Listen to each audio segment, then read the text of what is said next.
रंगे ते चोली आगे खेले ते होली आगे, रंगे ते चोली आगे खेले ते होली आगे, ललका आबिरवा छौड़ी तोरे देबोगे गे, ललका आबिरवा छौड़ी तोरे देबोगे।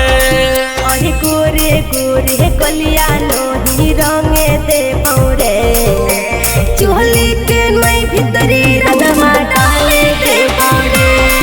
अरे गोरे गोरे कलिया लोही रंगे देबो रे, चोली के मई भितरी रंगमा डाले देबो रे।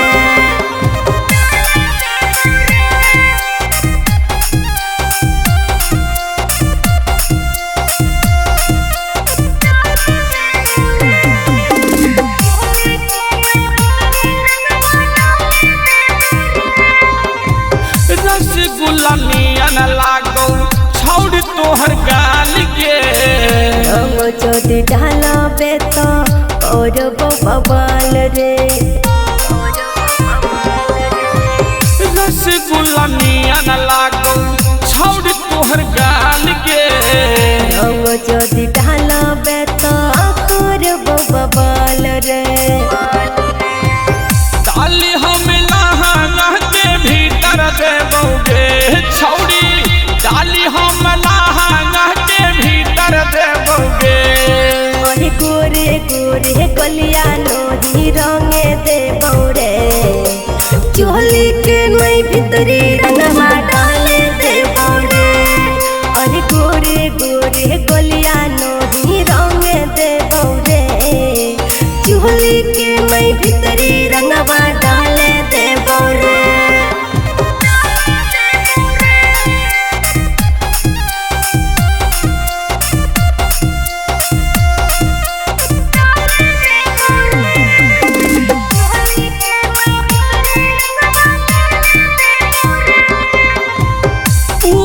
बदनिया करी देबो पानी पानी गे, ना सुनो ही करे रगिस हमरो जवानी रे।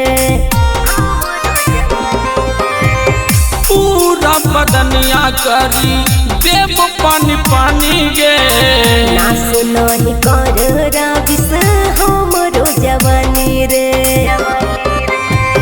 सनिया बिहार से नहीं डरे भागेंगे छौड़ी, सनिया बिहार से नहीं डरे भागेंगे।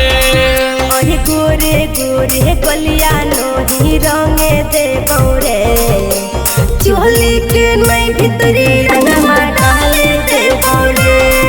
अरे गोरे गोरे कलिया